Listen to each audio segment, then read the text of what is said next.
Christian ಒಬ್ಬರಿದ್ದಾರೆ. ಇದರಲ್ಲಿ ಭಾಳ ವಿಶೇಷವಾಗಿ ಏನಪ್ಪ ಅಂತ ಹೇಳಿದರೆ, ಒಂದು 3 ಜನ ಭೋಜನ್ ನಾಯಕ್ ಅಂತೇಳಿ ಎಸ್ ಸಿ ಸಮುದಾಯದ ಮೆಂಬರ್ ಅವರು, ಅದೇ ಸಮುದಾಯಕ್ಕೆ ಸೇರಿದಂಥ ಅಭ್ಯರ್ಥಿ ಅನುಪಮ ಅಂತೇಳಿ ಲಂಬಾಣಿ, ಶಾಂತವಸ್ಮಣಿ ಅಂತ ಸದಸ್ಯರು, ಅದೇ ರೀತಿ ಸಮಾಜ ಸೇರಿದಂಥವರು, ಅಭ್ಯರ್ಥಿ ಮಮತಾ ಅಂತೇಳಿ. ಈ ರೀತಿ 3 ಜನ ಮೆಂಬರ್ ಇದ್ದಾರೆ. 4 ಜನದಲ್ಲಿ 3 ಜನ ಅಭ್ಯರ್ಥಿಗಳಿದ್ದಾರೆ. ಅಭ್ಯರ್ಥಿಗಳು ಇವರಿಗೆ ಮೆಂಬರ್ಗೆ ಫೋನ್ ಮಾಡಿದ್ರು. ನಾನು ಹೇಳ್ಕೊಂಡು ಏನು ಇದು ವೆಟರ್ನರಿ ಡಿಪಾರ್ಟ್ಮೆಂಟ್ ಇದೆ ಅದರಲ್ಲ, ಅದರದ್ದು ದೊಡ್ಡ ಹಗರಣ ಇದೆ, ಅದು ಕೇಸ್ ತಿಳಿತಾರೆ. ಇದು ಬಂದು ಪ್ರೊಫೆಷನಲ್ಗೆ ಮಾತ್ರ ಮತ್ತೆ ಕಾನ್ಫರೆನ್ಸ್ ಮಾಡಿರೋದು. ಜಸ್ಟ್ ಅವ್ರು ಮಾತಾಡಿದ್ದಾರೆ. ಅದರಲ್ಲಿ 3ನೇ 4ನೇ ಪಾರ್ಟಿ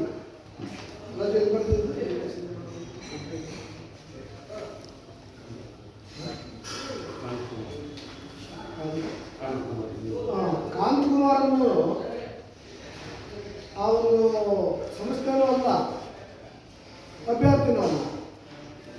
ಆತ ಯಾವುದೋ ಮಾಹಿತಿ ನನಗೆ ಬಂದಿದೆ, ಇದಕ್ಕೆ ಕೋಟ್ಯಾಂತರ ರೂಪಾಯಿ ದುಡ್ಡು ಕೊಟ್ಟು ಸೆಲೆಕ್ಷನ್ಗೆ ಇರುವಂಥವ್ರಿಂದ ನನಗೆ ಮಾಹಿತಿ ಬಂದಿದೆ. ಆದ್ದರಿಂದ ಇವ್ರ ಮ್ಯಾಲೆ ಕ್ರಮ ತಗೊಳ್ಬೇಕು ಅಂತ ಹೇಳಿ ಅವನು ಹಿಂದೆ ಇದ್ದಂಥ ಅಧ್ಯಕ್ಷನಿಗೆ ಏಜೆಂಟ್ ಆತ ಹೋಗ್ಬಿಟ್ಟು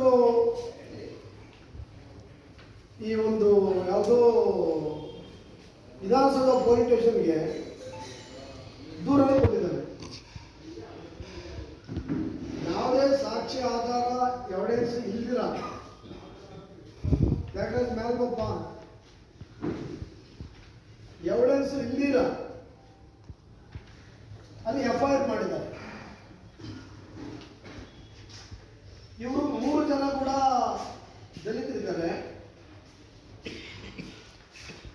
ಈಗ 14 ಜನ ಮೆಂಬರಲ್ಲಿ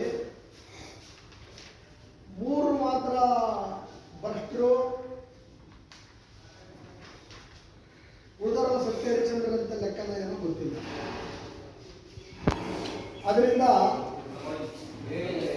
ಸರ್ಕಾರದ ಒತ್ತಾಯ ಮಾಡಿದೆ ಅಂದರೆ ಈ ಥರದ ತಾರತಮ್ಯವನ್ನು ಬಿಡಬೇಕು. ಸಾಕ್ಷ್ಯ ಆಧಾರಗಳಿದ್ದೀರ ಏನು FIR ಮಾಡಿದ್ದೀರಾ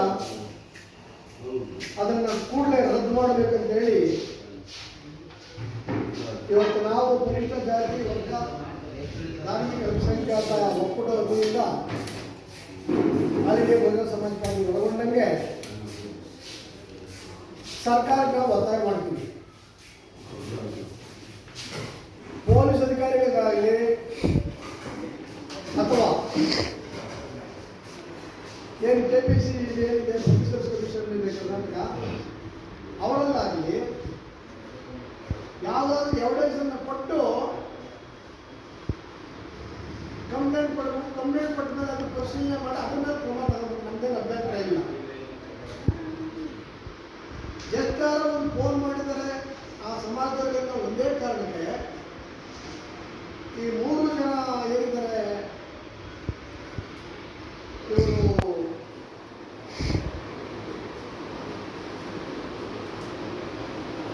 ಭೋಜನ ನಾಯಕ, ಅದೇ ಥರ ಹೊಸಮನೆ ಶಾಂತವಸ್ಮಿ ಸದಸ್ಯರು, ಇವರ 3 ಜನದ ಮೇಲೆ ಮತ್ತು 3 ಜನದ ಅಭ್ಯರ್ಥಿಗಳು, ಒಂದು ಅನುಪಮ, ಅದೇ ರೀತಿ ಮಮತಾ, ಇವ್ರ ಮೇಲೆ FIR ಕೇಸ್ ಆಗಿದೆ. ಅದರಿಂದ ಸರ್ಕಾರ ಒಂದು ಕಡೆ ಪರಿಷ್ಠ ಜಾತಿ ವರ್ಗ ಹಿಂದುಳಿದ ವರ್ಗ ಧಾರ್ಮಿಕ ಅಲ್ಪಸಂಖ್ಯಾತರ ಪರವಾಗಿದ್ದೀವಿ ಎಂದು ಸರ್ಕಾರ ಹೇಳ್ತದೆ.